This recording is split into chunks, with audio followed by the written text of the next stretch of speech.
దేవునికి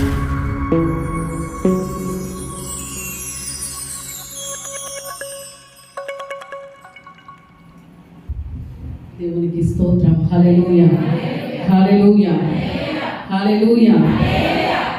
మరొకసారి దేవుని వాక్యాన్ని మీతో పంచుకోవడానికి దేవుడు నాకు ఇచ్చినటువంటి సమయమును బట్టి, ధన్యతను బట్టి ప్రభువును నా సొంత రక్షకుడైనటువంటి దేవుడు నామాన్ని స్తుతిస్తున్నాను. అలాగే దేవుని సన్నిధికి ఆసక్తితో చేరి వచ్చినటువంటి మీ అందరికీ కూడా నా హృదయపూర్వకమైనటువంటి వందనాలు తెలియజేస్తున్నాను. అందరికీ కూడా వందనాలండి. దేవునికి స్తోత్రం. హల్లెలూయా, హల్లెలూయా. చాలాసార్లు మనం ఒక మాట వింటూ ఉంటాం బయట లోకంలో. ఏంటి అనేసానంటే, మీ ధనాన్ని మా దగ్గర ఇన్వెస్ట్ చేయండి, ఏమొస్తుంది, రెట్టింపు డబుల్ అవుతూ ఉంటుంది ఇన్ని సంవత్సరాలకి. లేకపోతే మీ పొలాల్ని, మీ స్థలాల్ని మా దగ్గర ఇన్వెస్ట్ చేయండి, మీరు రెట్టింపుగా సంపాదించుకుంటూ ఉంటారు అనే విషయాలు మనకి లోకంలో కనిపిస్తూ ఉంటాయి. విన్నారా మీరు ఎప్పుడైనా?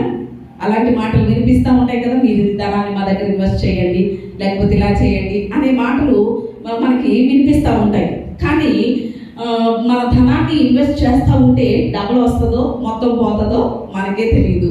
కానీ ఒక విషయం, మనం దేవుడు ఇచ్చినటువంటి మన సమయాన్ని దేవుని సన్నిధిలో కనుక మనం ఇన్వెస్ట్ చేస్తే అది గొప్ప ఆశీర్వాదకరంగా ఉంటుంది. దేవునికి స్తోత్రం. హల్లెలూయా. ఆయన సన్నిధిలో ఒక దినము గడిపితే ఎన్ని దినముల కంటే శ్రేష్టమట? 1000 దినముల కంటే. అంటే దాదాపు 3 సంవత్సరాల పైగానే దేవుని యొక్క ఆశీర్వాదం పొందుకునేటువంటి కృపను దేవుడు మనకి ఇస్తున్నారు. మరి ఈ సమయం పాస్గా చెప్పారు కదా, ఈ వాతావరణ పరిస్థితులను బట్టి రాత్రి ఆ వీడియో నేను చూసినప్పుడు ఒక గ్రామంలో విశ్వవాణి అనేటువంటి చర్చ ఉంటుంది. ఆ చర్చ సగం వరకు కూడా ఏమైపోయిందంటే మునిగిపోయింది. ఆ గ్రామంలో ఉన్న చాలా ఇళ్ళన్నీ మునిగిపోయి. అంటే ఈ రోజు వారు ఆరాధన చేయడానికి అవకాశం ఉందా? లేదు. కానీ దేవుడు మనకి ఇస్తున్నాడు ఈ అవకాశాన్ని, ఈ సమయాన్ని ఇచ్చాడు, ఆరోగ్యాన్ని ఇచ్చాడు. ఇన్ని అవకాశాలు దేవుని సన్నిధిలో ఉండడానికి, దేవుణ్ణి ఆరాధించడానికి దేవుడు మనకి ఇస్తూ ఉంటే మనం ఇంకెంతగా వ్యర్థం చేసుకుంటే దేవుని ఆశీర్వాదం పొందగలుగుతాం చెప్పండి? ఎంతైనా కూడా దేవుడు మన ఎడల తన కృపను విస్తరింప చేస్తున్నాడు. అందును బట్టి మనం ఎంతైనా కూడా దేవుని ఏం చేయవలసిన వారమై ఉన్నాం చెప్పండి? స్తుతించవలసిన వారమై ఉన్నాం. దేవునికి స్తోత్రం. హల్లెలూయా. ఈరోజు నా వాక్యానికి నేను సిద్ధపడింది అయితే వేరే, కానీ ఉదయకాలం ఈ పరిశుద్ధాత్ముడు మరొక మాటని నా దృష్టిలో పెట్టడం జరిగింది. వెంటనే మరి ఆయన మాటకి ఏమవ్వాలి చెప్పండి? లోబడాలి కదా. ఆయన ఇచ్చినటువంటి తలంపును బట్టి వెంటనే దేవుని వాక్యాన్ని సిద్ధపడడం జరిగింది. ఆయన ఎవరితో మాట్లాడాలనుకుంటున్నాడో ఆయన నాకైతే తెలియదు. మనందరితో కూడా మాట్లాడడానికి సిద్ధంగా ఉన్నాడు. ఈరోజు మనం ఆరాధిస్తున్నటువంటి దేవుడు ఎలాంటి వాడు అనే విషయాన్ని, కొన్ని సంగతులు మనం దేవుని వాక్యంలో నుండి నేర్చుకుందాం. రండి. సమూయేలు మొదటి గ్రంథం 2వ అధ్యాయం. సమూయేలు మొదటి గ్రంథం 2వ అధ్యాయం 3వ వచనం చదువుకుందాం. యెహోవా అనంత జ్ఞానియగు దేవుడు, ఆయనే క్రియలను పరీక్షించువాడు. దేవునికి స్తోత్రం. హల్లెలూయా. ఇక్కడ ఈ మాటను కనుక మనం ఆలోచన చేస్తే, యెహోవా ఎవరటండి? అనంత జ్ఞాని అయినటువంటి దేవుడు. ఆయన ఏం చేస్తున్నాడట? క్రియలను పరీక్షిస్తున్నాడట. ఈరోజు దేవుడు మనతో మాట్లాడేటువంటి మాట ఏమిటి? దేవుడు మనకి ఎలాగ ప్రత్యక్షమవుతున్నాడు అంటే పరీక్షించే దేవుడుగా ప్రత్యక్షమవుతున్నాడు. ఎలా చెప్పండి? పరీక్షించే దేవుడు. చాలాసార్లు దేవుని యొక్క గుణం, దేవుని యొక్క స్వభావం ప్రేమమయుడని, జాలి కలిగిన వాడని, కృప కలిగిన వాడని, లేకపోతే అన్ని సర్వ సమృద్ధిని అనుగ్రహించేవాడని, మనం వాళ్ళని విడిచిపెట్టక ఎడబాయిగా నడిపించేవాడని ఇలాగనే చూస్తూ ఉంటాం దేవుని యొక్క గుణాన్ని, దేవుని యొక్క స్వభావాన్ని. కానీ అలాగనే దేవునిలో ఉన్నటువంటి మరొక స్వభావం కూడా, ఆయన ఎలాంటి వాడు అనేసనంటే, ఎలాంటి వాడు చెప్పండి? మన క్రియలను పరీక్షించేవాడు. ఎలాంటి వాడు చెప్పండి? మన క్రియలను పరీక్షించే దేవుడు. ఈరోజు మరి ఎంతమంది పరీక్షించబడుతున్నాం, ఎంతమందిని దేవుడు ఎందుకొరకు పరీక్షిస్తున్నాడు అనే విషయాన్ని ఈరోజు కొన్ని విషయాలు మనం ఆలోచన చేద్దాం. ఉదాహరణకి స్కూల్లో చదువుతున్నటువంటి పిల్లలకి ఏమొస్తాయి? ఎగ్జామ్స్ వస్తాయా లేదా? ఎగ్జామ్స్ లేని స్కూల్ ఎక్కడైనా ఉందా? చెప్పండి? ఎక్కడా లేదు. ఎగ్జామ్స్ లేని స్కూలు ఎక్కడా లేదు. ఎందుకని ఎగ్జామ్స్ జరుగుతాయి, ఎందుకని పరీక్షలు జరుగుతాయి అనేసరంటే, ఆ చిన్న బిడ్డల యొక్క వారు ఎంతవరకు నేర్చుకున్నారో తెలియాలి. వారి యొక్క టాలెంట్ ఏంటో ఆ పరీక్షల ద్వారా ప్రూవ్ అవ్వాలి.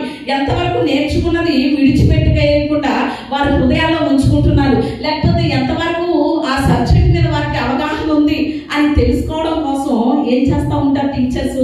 పరీక్షలు పెడతా ఉంటారు. ఆ పరీక్షల్లో వాళ్ళ యొక్క టాలెంట్ ఏంటో, వారు ఎంతవరకు నేర్చుకుంటున్నారు, ఎంతవరకు చదువు మీద దృష్టి పెడుతున్నారో ఏమైపోద్ది చెప్పండి, టీచర్స్కి తెలిసిపోతూ ఉంటుంది. మరి ఈరోజు మన దేవుడు కూడా మనల్ని ఏం చేస్తున్నాడట? పరీక్షిస్తున్నాడట. మన భక్తి జీవితం ఏంటో, మన ప్రార్థన జీవితం ఎంతవరకు ఉందో, మన విశ్వాస జీవితం ఎంతవరకు ఉందో, మనం ఎంతవరకు దేవుని మీద ఆధారపడగలుగుతామో, ఎలాంటి పరిస్థితుల్లోనైనా ఎంతవరకు దేవుని కొరకు నిలబడగలుగుతామో ఆయన కూడా మనల్ని ఏం చేస్తున్నాడు చెప్పండి, కొన్నిసార్లు పరీక్షిస్తున్నాడు. మరి ఆయన పరీక్షించేటప్పుడు మనం ఎంతవరకు నిలబడగలుగుతున్నాం, ఆ పరీక్షలో ఎంతవరకు మనం పాస్ అవ్వగలుగుతున్నాం, ఎంతవరకు ఆయన పెట్టేటువంటి పరీక్షలో ఉత్తీర్ణత సాధించగలుగుతున్నాం అనే విషయాన్ని మనం ఎంతైనా కూడా ఆలోచన చేయాలి. ఈ రోజు ఆరాధనకు వచ్చే వారికి కూడా ఏమి ఎదురైంది చెప్పండి? పరీక్షలు ఎదురైందా లేదా చెప్పండి? వాతావరణం ఏంటి, ఎలా మారింది? ఒక పరీక్షగానే మారింది. చాలా మంది వాతావరణాన్ని బట్టి ఏం చేయలేకపోయారు, దేవుని సన్నిధికి రాలేకపోయారు. అంటే దేవుడు పరీక్షించాడు. దేవుని సన్నిధికి వెళ్తారా లేదా? ప్రతికూలమైన పరిస్థితి ఉంటే ఆ ప్రతికూల పరిస్థితి వైపు చూస్తారా, నా సన్నిధి వైపు చూస్తారా అని దేవుడు పరీక్షించాడు. అలాగే పరీక్షించినప్పుడు మనందరం కూడా దేవుని పరీక్షలో ఏమయ్యాం చెప్పండి? పాస్ అయ్యాం. దేవునికి స్తోత్రం, హల్లెలూయా. ప్రతికూల పరిస్థితుల వైపు చూడలేదు, వాతావరణం వైపు చూడలేదు. దేవుని సన్నిధి ముఖ్యం. ఆ దేవుని ఆరాధించవలసినటువంటి దినం అని దేవుని సన్నిధికి వచ్చేసాం. కానీ చాలా మంది వేటి వైపు చూసారు చెప్పండి? వాతావరణం వైపు చూసారు. ఈరోజు చాలా మందికి ఫంక్షన్స్ తగిలి కొంతమంది ఆ ఫంక్షన్స్ బట్టి ఏమైపోయారు? దేవుని సన్నిధికి ఆగిపోయారు, ఆటంకపరచబడ్డారు. అంటే ఆ విషయంలో కూడా దేవుడు మనల్ని పరీక్షిస్తున్నాడు. కార్యక్రమాలు కూడా చాలా మంది ఎప్పుడు పెడతా ఉంటారో తెలుసా? ఉద్యోగస్తులు అందరికీ సెలవుని ఎప్పుడు పెడతా ఉంటారు? ఆదివారమే పెడతా ఉంటారు. మరి అలాంటప్పుడు అది మనకి ఎలాంటిది చెప్పండి? ఒక పరీక్ష. దేవుని సన్నిధికి ఇంపార్టెన్స్ ఇస్తామా, లేక ఫంక్షన్కి లేకపోతే కార్యక్రమాలకి మనం ఇంపార్టెన్స్ ఇస్తామా అని దేవుడు మనల్ని పరీక్షిస్తున్నాడు. ప్రథమ స్థానం దేనికి ఇస్తాం అని దేవుడు పరీక్షించేటప్పుడు ఆ పరీక్షలో మనం తేలిపోతున్నామేమో ఒక్కసారి మనం ఎంతైనా కూడా ఆలోచన చేయాలి. మేము సేవకులుగా ఉన్న మాకు కూడా ఏం వస్తూ ఉంటాయి? ఫంక్షన్ కబుర్లు వస్తూ ఉంటాయా లేదా చెప్పండి? మీరు మానేసినట్లు మేము మానేస్తే ఆరాధన జరుగుతుందా? అంటే చాలాసార్లు మాకు ముఖ్యమైన వాళ్ళు చాలా మంది ఉంటారు, బంధువులు స్నేహితులు అందరూ ఉంటారు. మాకు ఫంక్షన్ కబుర్లు, కార్యక్రమం కబుర్లు చాలా వస్తూ ఉంటాయి ఆదివారం. కానీ దేనికి కూడా ఇంపార్టెన్స్ ఇవ్వకుండా దేవుడు బలపరుస్తున్నాడు. ఎందుకంటే మనం ఇవ్వవలసినటువంటి ప్రథమ స్థానం దేనికి అంటే దేవునికి, దేవుని సన్నిధికి. దేవునికి స్తోత్రం, హల్లెలూయా. ఈరోజు దేవుడు మన మధ్యలో ఎలా ప్రత్యక్షం అవుతున్నాడో తెలుసా? పరీక్షించే దేవుడుగా ప్రత్యక్షం అవుతున్నాడు. ఏం చేస్తాడటండి? మన క్రియలను, మన పనులను పరీక్షిస్తాడట. వేటి ద్వారా పరీక్షిస్తాడు? కొన్ని మాటలు నేను త్వరగానే నా మాటలను ముగిస్తాను. వేటి ద్వారా దేవుడు మనల్ని పరీక్షిస్తాడు అనే విషయాన్ని మనం కొన్ని ఆలోచన చేద్దాం. మొట్టమొదటిగా దేవుడు ఎలా మనల్ని పరీక్షిస్తాడు, వేటి ద్వారా మనల్ని పరీక్షిస్తాడు అనే విషయంలో మొదటి విషయం మనం నేర్చుకుందాం. యెషయా ప్రవచన గ్రంథం 48వ అధ్యాయం. యెషయా ప్రవచన గ్రంథం 48వ అధ్యాయం 10వ వచనం చదువుకుందాం. 48:10. నేను నిన్ను పుటము వేసి తిని వెండిని వేసినట్లు కాదు, ఇబ్బంది కొలిమిలో నిన్ను పరీక్షించి తిని. దేవునికి స్తోత్రం, హల్లెలూయా. మొట్టమొదటిగా దేవుడు వేటి ద్వారా ఎలాగని మనల్ని పరీక్షిస్తున్నాడు అని కనుక ఆలోచన చేస్తే ఇబ్బందుల ద్వారా పరీక్షిస్తున్నాడట. ఎలా పరీక్షిస్తున్నాడు చెప్పండి? ఇబ్బందుల ద్వారా. ఇబ్బంది అనే కొలిమిలో మనల్ని పుటం వేస్తున్నాడు ఆయన. చాలాసార్లు చాలా మంది ఏమంటారో తెలుసా? దేవుని బిడ్డలుగా ఉన్నామండి, దేవుని సన్నిధిలో సాగుతున్నామండి, చాలా ప్రార్థన చేస్తున్నామండి, ప్రతి ప్రార్థనకి హాజరవుతూ ఉంటామండి, ఎంతో భక్తిగా ఉంటున్నాం, ఎంతో యథార్థంగా ఉంటున్నాం, దేవుని వాక్యానుసారంగా జీవిస్తున్నాం, అయినా చాలా ఇబ్బందికరమైనటువంటి పరిస్థితులు మా కుటుంబంలో చోటు చేసుకుంటున్నాయండి అనేసి చాలా మంది దేవుని బిడ్డలు చెప్తూ ఉంటారు. ఎందుకంటే దైవ సేవకులుగా ఉన్నాం కనుక వారి యొక్క అవసరాలన్నీ ఎవరికి తెలియజేస్తారు? మాకే తెలియజేస్తారు కనుక చాలా మంది ఈ మాటలు చెప్తా ఉంటారు. చాలా ఇబ్బందికరమైన పరిస్థితుల ద్వారా మేము ప్రయాణం చేస్తున్నాం, ఎందుకంటే ఈ ఇబ్బందికరమైన పరిస్థితులు మా జీవితంలో అంటూ ఉంటారు. కానీ ఒక్క విషయం గుర్తుపెట్టుకో దేవుని బిడ్డ, దేవుడు ఆ ఇబ్బందుల ద్వారా నేను ఏం చేస్తున్నాడట? పరీక్షిస్తున్నాడట. దేవునికి స్తోత్రం. ఏం చేస్తున్నాడు చెప్పండి? ఇబ్బంది అనే కొలుగులో మనల్ని ఏం చేస్తున్నాడు? పుటం వేస్తున్నాడు, పరీక్షిస్తున్నాడు. ఉదాహరణకి బంగారాన్ని తీసుకుని కొలుములో వేస్తే దానికి ఉన్నటువంటి మస్ట్ అంతా కూడా ఏమవుతుంది, పోతుంది. అది ఎలా మారిపోతుంది, మరింతగా మెరుగుపరచబడుతుంది. దేవునికి స్తోత్రం. ఈరోజు ఇబ్బంది అనేటువంటి కొలుములో కూడా దేవుడు మనల్ని పుటం వేసినప్పుడు మనలో ఇంకా దేవునికి ఆయాసకరమైనటువంటి మార్గాలన్నీ పోతాయి. మనలో ఉన్న మస్ట్ అంతా తొలగిపోతుంది.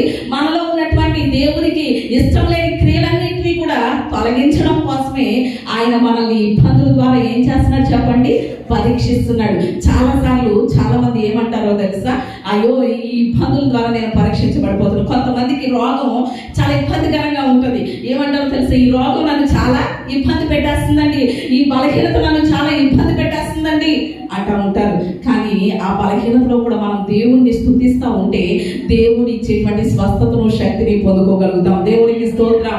ఆ ఇబ్బంది అనే కొలుగులో దేవుడు మనల్ని పుట్టం వేయడానికి కారణం ఏంటి అంటే మన పరిశుద్ధ జీవితాన్ని మరింతగా మెరుగుపరచాలనుకుంటున్నాడు, మరింతగా మనల్ని పరిశుద్ధపరచాలనుకుంటున్నాడు, మన పరిశుద్ధతను అంచెలంచెలుగా అభివృద్ధి చేయాలనుకుంటున్నాడు. అందుకనే ఇబ్బంది అనే కొలుగులో మనల్ని పుట్టం వేస్తున్నాడు. ఈరోజు చాలా మంది కుటుంబాల్లో చూడండి, ఆర్థికంగా చాలా ఇబ్బందులతో నలిగిపోయే వారు చాలా మంది ఉన్నారు. ఆర్థికంగా ఇబ్బందులు లేవండి, ఎవరి గృహంలో అయినా లేనటువంటి వారు ఉన్నారా?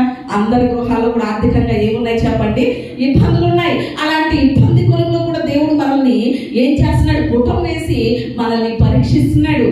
అంటే లేమిలో కూడా మనం దేవుణ్ణి స్తుతించగలుగుతామా లేదా, లేక లేమిలో మనం దేవుడి మీద సరుగుతామా, దేవుడిని ప్రశ్నించేవారిగా ఉంటామా, లేక నా దేవుడు నా పరిస్థితి నుండి నన్ను విడిపిస్తాడు, నా పరిస్థితులన్నిటినీ కూడా మెరుగుపరుస్తాడు, నాకు ఆయన కార్యం చేస్తాడు అని ఆయన వైపు చూస్తామా అని కొన్నిసార్లు ఆర్థికంగా కూడా మనల్ని ఇబ్బందికి గురి చేసి ఆయన ఏం చేస్తూ ఉంటాడు చెప్పండి, పరీక్షిస్తూ ఉంటాడు. మరి ఎంతవరకు ఆ పరీక్షలో మనం నిలిచేవారిగా ఉన్నాం, ఎంతైనా కూడా ఆలోచన చేయాలి. మనకి బాగా తెలుసు ఆంధ్ర క్రైస్తవ కీర్తనలు. ఎంతమందికి తెలుసు? ఆంధ్ర క్రైస్తవ కీర్తనలు చాలా మందికి తెలుసు కదా. అందులో 164 పాటలు రాశారు ఒక ఆయన పేరు ఏంటి అంటే పురుషోత్తమ చౌదరి గారు. ఏంటి చెప్పండి, పురుషోత్తమ చౌదరి గారు. ఆయన సేవా పరిచర్య స్టార్టింగ్ దినాల్లో చాలా ఇబ్బందికరమైనటువంటి పరిస్థితులు ఎదుర్కొన్నారు. ఒక మెగాఫోన్ లాంటిది, ఒక బోర్ లాంటిది పెట్టుకుని రోడ్డే వెళ్తూ దేవుణ్ణి స్తుతిస్తూ సువార్తను ప్రకటించేటువంటి వారు. అలా చేసినందుకు తన భార్య ఆయన ఏం చేసింది చెప్పండి, విడిచిపెట్టేసింది. అలాంటి ఇబ్బందికరమైన పరిస్థితులు దేవుని కొరకు ఎదుర్కొన్నారు. ఆ ఇబ్బందిలో దేవుడు ఆయన్ని పరీక్షించినా కూడా ఏ మాత్రము రాజీ పడలేదు, దేవుని కొరకు నిలబడ్డారు. ఒకరోజు అలా సువార్త ప్రకటించుకుంటూ ఒక ఇంటికి వెళ్ళారటండి. వెళ్ళి కొంచెం ఆహారం ఉంటే పెట్టండి అన్నట్లుగా భిక్షాటన అడుగుతున్నట్లుగా ఒక ఇంటికి వెళ్తే ఒక అమ్మాయి కనిపించిందట. ఓహో, నా కోసం ఏదైనా తీసుకొస్తుందిలే ఈ అమ్మాయి అని అక్కడ అడుగు మీద వెయిట్ చేస్తున్నారట. ఈలోగా అమ్మాయి వెనక నుంచి ఒక ఆమె ఒక విస్తరాకులో ఒక పొట్లం తీసుకుని వస్తుందట. ఆ పొట్లం తీసుకొస్తా ఉంటే ఆమె ఆమె ఎవరో తెలుసా, ఈ పురుషోత్తమ చౌదరి గారి యొక్క భార్య. ఎవరు చెప్పండి, పురుషోత్తమ చౌదరి గారి యొక్క భార్య విస్తరాకులో పొట్లం తీసుకుని వస్తుంది. తీసుకొస్తే ఓహో, నా భార్య కదా, నాకు ఆహారాన్ని ఇస్తుంది, అయితే నా కడుపు నింపుకుందాం అనుకుంటున్నారు. కానీ ఈ నాలుగు మీద అలా వెయిట్ చేస్తూ నుంచుని చూస్తూ ఉంటే ఏ ప్రక్కకి తప్పుకో అని విసుక్కుంటూ ఆమె ఎదుట రోడ్డు అవతల ఉన్నటువంటి ఆ గేదెల సాల దగ్గరికి వెళ్ళి ఆ గేదె అప్పుడే వేసినటువంటి ఆ పేడ మీద ఆ పొట్లంలో ఉన్నటువంటి పులిహార వేసిందట. వచ్చి తిను అన్నదట. ఎంత ఇబ్బందికరమైన పరిస్థితిలో చూడండి. అప్పుడు వెంటనే ఆయన వెళ్ళి ఆ పేడ మీద ఉన్నటువంటి పులిహార మెతుకులను ఏరుకుంటూ తిన్నారట. అలాంటి ఇబ్బందికరమైనటువంటి పరిస్థితుల్లో కూడా దేవుని సేవ చేయడం మానలేదు, దేవుని కొరకు వాడబడడం మానలేదు, దేవుని కొరకు నిలబడడం మానలేదు. ఏ విషయంలో కూడా ఇక దేవుడు ఏం చేస్తాడులే, దేవుని సేవ ఏమి నాకు అక్కర్లేదులే, ఈ దేవుడు నాకు అక్కర్లేదని విడిచిపెట్టేయలేదు. ఆ ఇబ్బందికరమైన పరిస్థితుల్లో కూడా ఆయన నిలబడ్డాడు. దేవుడు పరీక్షించినప్పుడు పాస్ అయ్యాడు. కనుకనే ఈరోజు క్రైస్తవ సమాజానికి ఆశీర్వాదకరమైనటువంటి ఎన్నో పాటలు రాసి క్రైస్తవ సమాజాన్ని ఉత్తేజింపజేశారు. దేవునికి స్తోత్రం, హల్లెలూయా. అలాగే మన కుటుంబాల్లో కూడా చాలా సార్లు ఎన్నో ఇబ్బందికరమైన పరిస్థితులు ఎదుర్కొంటూ ఉంటాం. కానీ అవన్నీ కూడా మనం ఒకటి గుర్తించాలి. ఏంటో తెలుసా, అవి మనకి ఎదురయ్యేటువంటి పరీక్షలు అని. చాలాసార్లు చాలా మంది ఆర్థిక సమస్యలను ఎదుర్కోలేక, లేక రోగం చేత ఇబ్బంది పడేటప్పుడు, లేకపోతే ఆయా బలహీనతలతో ఇబ్బంది పడేటప్పుడు, కుటుంబంలో ఉన్నటువంటి ఇబ్బందులను బట్టి ఏం చేస్తారో తెలుసా, ఇక చనిపోతే మంచిది, ఆత్మహత్య చేసేసుకుందాం, ఎందుకు ఇలాంటి పరిస్థితుల్లో ఇంకా బ్రతికుండడం అనేసి అనుకుంటా ఉంటారు. కానీ ఆ విషయం ఎంతవరకు వాస్తవం చెప్పండి, ఎంతవరకు అది సత్యం అంటారు? అలాగే ఇబ్బందులు నిలబడకపోతే మనం ఏంటో ఎలా తెలుస్తుంది దేవునికి? అవునంటారా కాదంటారా? మీరు ప్రతిరోజు పేపర్ చదువుతారా? పేపర్ చదివే ఆలోచన చాలా మంది ఉంది. ఏ రోజైనా ఏ పేపర్లో అయినా సరే గాడిద ఊరేసుకుని చనిపోయింది, లేకపోతే పిల్లి నూతులో దూకేసింది, లేకపోతే ఒక గుర్రం ట్రైన్కి అడ్డంగా వెళ్ళి ఆత్మహత్య చేసుకుంది, లేకపోతే సింహం సరైన తినేసి ఆత్మహత్య చేసుకుంది, తన ప్రాణం తీసేసుకుంది అనే న్యూస్ ఎప్పుడైనా చదివారా? విన్నారా టీవీలో? అంటే జంతువులకి ఇబ్బందికరమైన పరిస్థితులు ఉండవా చెప్పండి? ఉంటాయా లేదా? ప్రతి జీవరాశికి కూడా ఇబ్బందికరమైన పరిస్థితి ఎదురవుతుంది.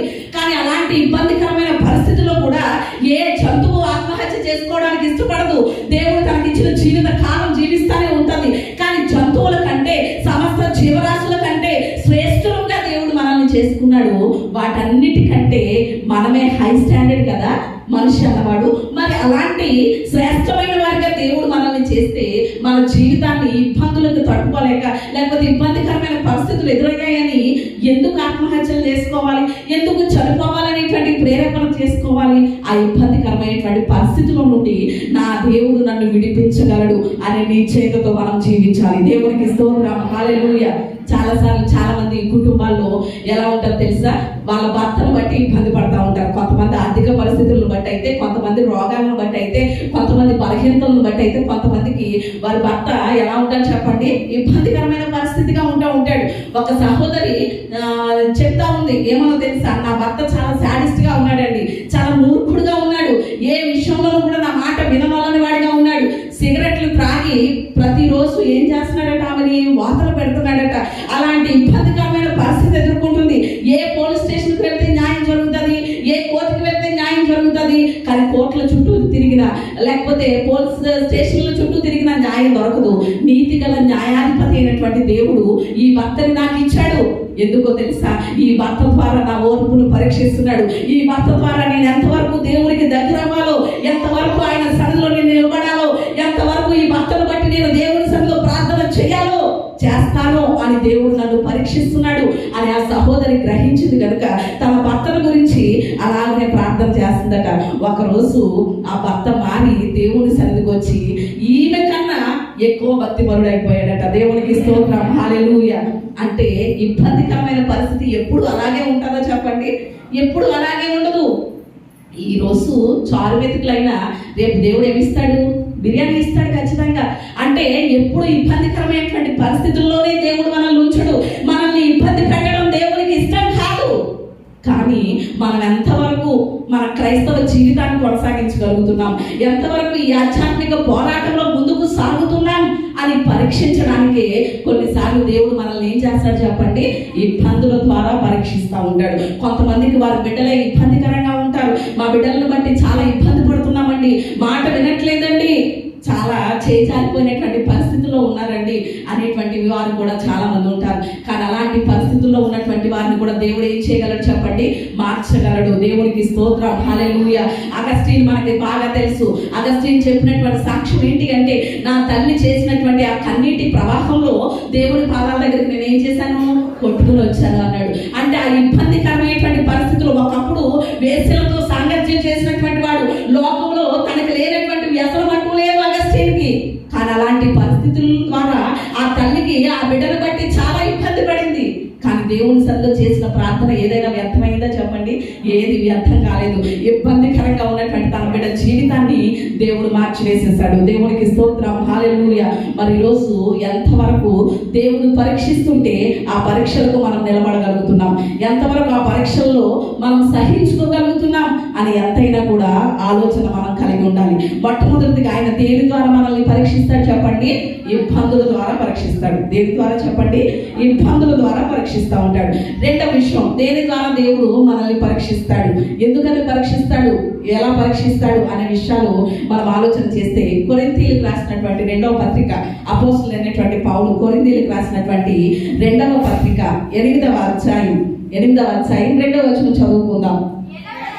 ఎలాగనగా వారు బహుశ్రమల వలన పరీక్షింపబడగా అత్యధికముగా సంతోషించిరి, మరియు వారు నిరుపేదలైనను వారి దాతృత్వము బహుగా విస్తరించెను. దేవునికి స్తోత్రం, హల్లెలూయా. ఇక్కడ మనం రెండవదిగా ఎవరిని చూస్తున్నాం అంటే కొరింథీలో ఉన్నటువంటి సంఘానికి రెండవ ఉత్తరం రాస్తున్నారు పౌలు గారు. ఆ రెండవ లేఖ రాస్తూ ఆ రెండవ లేఖలో ఒకరిని గురించి ప్రస్తావిస్తున్నారు పౌలు. ఎవరు వీళ్ళు అంటే మాసిదోనియా సంఘం. ఎవరు చెప్పండి? మాసిదోనియా సంఘం. మాసిదోనియా సంఘం గురించి ఆ కొరింథీలో ఉన్నటువంటి సంఘం దగ్గర పౌలు గారు ప్రస్తావిస్తున్నారు. ఏమంటున్నారో తెలుసా? వారు బహు శ్రమల వలన ఏం చేయబడ్డారట? పరీక్షించబడ్డారట. బహు శ్రమల ద్వారా ఏం చేయబడ్డారట అండి? పరీక్షించబడ్డారట.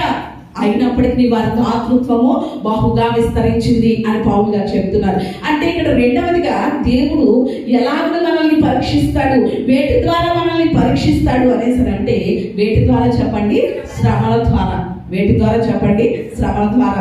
ఈరోజు చాలా మంది చాలా ప్రేయర్ రిక్వెస్ట్లు మాకు తెలియచేసేది దేని గురించో తెలుసా? చాలా శ్రమల గుండా మేము ప్రయాణం చేస్తున్నామండి, చాలా శ్రమలు అనుభవిస్తున్నామండి అనేసి అంటూ ఉంటారు. కానీ ఒక విషయం మనం ఆలోచన చేయాలి. చాలా మంది ఏమంటారో తెలుసా? దేవుడిని నమ్ముకున్నారు కదా, మీ దేవుడు గొప్ప దేవుడు అంటారు కదా, మీకే ఎందుకు శ్రమలు అనేసి చాలా మంది మనల్ని ఏం చేస్తూ ఉంటారు? ప్రశ్నిస్తూ ఉంటారు. అలా ప్రశ్నించినటువంటి సమయంలో కూడా మన శ్రమలకి కారణం ఏంటో కూడా మనం గ్రహించగలగాలి. శ్రమలు మనకు రావడానికి 3 కారణాలు ఉన్నాయి. బైబిల్ వాక్యం ప్రకారంగా చూస్తే శ్రమలు మనకు రావడానికి 3 కారణాలు. మొట్టమొదటిది, శ్రమలు ఎందుకు వస్తాయి మనకి అంటే మనం చేసిన పాపాన్ని బట్టి శ్రమలు వస్తాయి. దేన్ని బట్టి చెప్పండి? మనం చేసిన పాపాన్ని బట్టి. ఇర్మియా గ్రంథం 2వ అధ్యాయం 19వ వచనంలో మాటలు మనకు కనిపిస్తాయి. అంటే దేవునికి విరుద్ధంగా, దేవునికి ఆయాసకరంగా, దేవుని వాక్యానుసారంగా కాకుండా, దేవుని చిత్తానుసారంగా కాకుండా మనం పాపం చేసినప్పుడు మనకి ఏమి ఎదురవుతాయి చెప్పండి? శ్రమలు ఎదురవుతాయి. ఇది వరకు ఆల్రెడీ ఒకసారి చెప్పే ఉంటాను, మరొకసారి గుర్తు చేస్తున్నాను. వైజాగ్లో BSc నర్సింగ్ చేసినటువంటి ఒక అమ్మాయి దేవుని సన్నిధికి వెళ్తుంది, దేవుని వాక్యం చదువుతుంది, దేవుళ్ళు చాలా ముందుకే ఉంటుంది. ఒక సండే స్కూల్ టీచర్గా పనిచేస్తుంది. అలాగా దేవుళ్ళలో ఉన్నటువంటి ఆ బిడ్డ వివాహం విషయంలో కూడా ఏం చేయాలి? దేవుని చిత్తానికి అప్పగించుకోవాలి. దేవుడు నా కోసం సిద్ధపరిచినటువంటి ఆ సాటి అయిన సహాయాన్ని దేవుడు నా కోసం ఇస్తాడు అనేటువంటి నిరీక్షణ కలిగి ఉండాలి కదా. ఇంత వాక్యం తెలిసి ఇంత దేవుని సన్నిధికి వెళ్తూ సండే స్కూల్ బిడ్డలు, చిన్న బిడ్డలు అందరినీ కూడా దేవుళ్ళలోకి నడిపిస్తున్నటువంటి ఆ బిడ్డ చేసినటువంటి పని ఏంటి అంటే, తాను పనిచేస్తున్నటువంటి హాస్పిటల్లో ఒక డాక్టర్ గారు ప్రేమిస్తున్నారని అని చెప్తే ఆయన ప్రేమలో పడిపోయి పాస్టర్ గారికి చెప్తే, ఈ విషయం కనుక పాస్టర్ గారికి చెప్తే, అమ్మ ప్రేమించి పెళ్లి చేసుకోవడం అనేది దేవుని చిత్తం కాదు కదా, దేవుడు ఎవరిని సిద్ధపరిచారో వారిని సిద్ధపరుస్తారు కదా, ఎందుకు కంగారు పడుతున్నావు అని అంటారని దైవ సేవకులకు కూడా తెలియకుండా ఏం చేసింది? ఆ డాక్టర్ గారిని పెళ్లి చేసుకుంటే మంచి జీవితం, మంచి లైఫ్ ఉంటుంది అనేసి అని చెప్పి డాక్టర్ గారిని పెళ్లి చేసేసుకుంది. పెళ్లి చేసుకున్న తర్వాత ఆ డాక్టర్ గారు వాళ్ళ ఇంటికి తీసుకొచ్చారు. ఇంటికి తీసుకొచ్చి డోర్ నాక్ చేస్తుంటే ఒక ఆవిడ వచ్చి తలుపు తీసింది. డాక్టర్ గారి ఇంటికి తీసుకొచ్చాడు, ఆమెను పెళ్లి చేసుకుని డోర్ కొడితే ఒక ఆవిడ వచ్చి డోర్ తీసింది. డోర్ తీస్తే ఈలోగా ఒక 8 సంవత్సరాల పాప వచ్చి డాడీ అని ఎవరిని పట్టుకుంది? ఆ డాక్టర్ గారిని పట్టుకుంది. అంటే ఆ డోర్ తీసినప్పుడు ఎవరు? ఆ డాక్టర్ గారి యొక్క మొదటి భార్య. అంటే ఎంత మోసపోయిందో చూసారా? ఆ పరిస్థితి తన కళ్ళ ముందు కనబడగానే అంతవరకు ఎన్నో ఆశలు పెట్టుకుంది. అయ్యో, ఒక డాక్టర్ని పెళ్లి చేసుకుంటున్నాను కదా, నా జీవితం ఎంతో హాయిగా ఉంటుంది, సుఖంగా ఉంటుంది అనేసి ఆశలు పెట్టుకుని దేవుని వాక్యానికి వ్యతిరేకంగా, దేవుని వాక్యానుసారం కాని పద్ధతిలో వివాహం చేసుకుంటే ఏమైపోయిందో తెలుసా? ఒక్కసారిగా ఆ డాక్టర్ గారి యొక్క మొదటి భార్యని, ఆ బిడ్డని చూడగానే మైండ్లో ఉన్నటువంటి నరాలన్నీ కూడా దెబ్బతినేసి పిచ్చిదైపోయింది. ఏమైపోయింది చెప్పండి? పిచ్చిదైపోయింది. నేటికి కూడా వైజాగ్ పిచ్చి హాస్పిటల్లోనే ఉంది. అంటే తను అలాగే శ్రమ తెచ్చుకోవడానికి కారణం ఏంటంటారు? దేవుడు పరీక్షించాడంటారా? కాదు. దేన్ని బట్టి చెప్పండి? తన పాపమే. దేవుని వాక్యానుసారంగా కాకుండా దేవుని వాక్యానికి వ్యతిరేకంగా వేసినటువంటి అడుగులు తనకి ఏం తెచ్చిపెట్టాయి చెప్పండి? శ్రమలు తెచ్చిపెట్టాయి. అంటే మనకి శ్రమలు రావడానికి మొదటి కారణం ఏంటి అంటే మన పాపాలు. రెండవది ఏంటి అంటే మనకి శ్రమలు రావడానికి దేవుడు పరీక్షించడం. ఏంటి చెప్పండి? పరీక్షించడం. ఈ శ్రమల్లో కూడా నా బిడ్డలు నాతో ఉంటారా లేదా, నా సన్నిధిని ప్రేమిస్తారా లేదా, ఇన్ని శ్రమల్లో కూడా నా దేవుడు నాతో ఉన్నాడు, నా దేవుడు ఎలాంటి శ్రమ నుంచైనా, ఎలాంటి బాధ నుంచైనా నన్ను విడిపించగలడు, రక్షించగలడు అని దేవునిపై ఆధారపడతామా లేదా, దేవుని మీద ఆనుకుంటామా లేదా అనేటువంటి మన జీవితాన్ని పరీక్షించడం కోసం దేవుడు కొన్నిసార్లు మన జీవితంలో ఏమనుమతిస్తాడు చెప్పండి? శ్రమలను తవిస్తూ ఉంటాడు. అందుకనే కొన్నిసార్లు శ్రమల గుండా మనం ప్రయాణం చేసినప్పుడు ఆ శ్రమ దేని ద్వారా వచ్చిందో మనం ఆలోచన చేసుకోవాలి. ఒకవేళ ఏ విషయంలో వాక్యాన్ని తప్పిపోయామా, దేవునికి ఆయాసకరంగా జీవించామా, పరీక్షించుకోవాలి, సరి చేసుకుని దేవుని దగ్గర ఒప్పుకోవాలి. ఒకవేళ మనం ఏ తప్పు చేయకపోయినా శ్రమలు వస్తున్నాయా, శ్రమలకి గురవుతున్నామా, అయితే మనం ఒక నిశ్చయత కలిగి ఉండాలి. ఏంటో తెలుసా? ఈ శ్రమల ద్వారా దేవుడు నన్ను ఏం చేస్తున్నాడు? పరీక్షిస్తున్నాడు. కాబట్టి నేను ఈ శ్రమలో ఏ మాత్రము కృంగిపోను, లేకపోతే కలవరం చెందను, భయపడను. ఎందుకంటే నన్ను నడిపించేటువంటి, ప్రతి శ్రమలో నుండి నన్ను విడిపించేటువంటి నా దేవుడు నా పక్షంగా ఉన్నాడు. కాబట్టి నాకేమాత్రం కూడా భయం లేదు అనేటువంటి నిశ్చయంతో సాగాలి. మూడవది, శ్రమలు ఎందుకు మన జీవితంలో వస్తాయి అంటే, పేతురు రాసినటువంటి మొదటి పత్రిక 5వ అధ్యాయం 10వ వచనం ప్రకారంగా చూస్తే మనకి శ్రమలు ఎందుకు అనుమతించబడతాయి అంటే, దేవుడు మనల్ని సంపూర్ణులుగా చేయడానికి. దేవునికి స్తోత్రం, హల్లెలూయా. ఎందుకు వస్తాయి చెప్పండి? సంపూర్ణులుగా అంటే ఆయన యొక్క పరిపూర్ణతలోనికి నడిపించడానికి మనకేమొస్తాయి? శ్రమలు వస్తాయి. మరి ఈరోజు ఆ శ్రమల ద్వారా మనల్ని దేవుడు ఏం చేయాలనుకుంటున్నాడు? ఇంకా పరిపూర్ణులుగా చేయాలనుకుంటున్నాడు. క్రీస్తు స్వారూప్యంలోనికి మార్చాలనుకుంటున్నాడు. ఆయన ఎలాగైతే శ్రమపరచబడ్డారో, మనం శ్రమ పడేటప్పుడు అయ్యో ఇంత శ్రమ నాకు వచ్చేసిందే, ఇంత కష్టం నా మీదకి వచ్చేసిందే అని మన శ్రమను బట్టి మనం కృంగిపోనక్కర్లేదు. కానీ అయ్యో నా యేసయ్య నా కోసం శ్రమ పడిన దానికంటే ఇది ఎక్కువ కాదు కదా అని యేసయ్య యొక్క శ్రమలను గనక తలంచుకుంటే, యేసయ్య యొక్క శ్రమల వైపు గనక మనం చూడగలిగితే, మనకు ఎదురైనటువంటి శ్రమలు ఏ మాత్రము కూడా మనకి ఎక్కువగా అనిపించవు. దేవునికి స్తోత్రం, హల్లెలూయా. అందుకనే ఈరోజు దేవుడు మనతో మాట్లాడుతున్నాడు. కొన్నిసార్లు కొన్ని శ్రమల ద్వారా దేవుడు ఏం చేస్తాడట? మనల్ని పరీక్షిస్తాడట.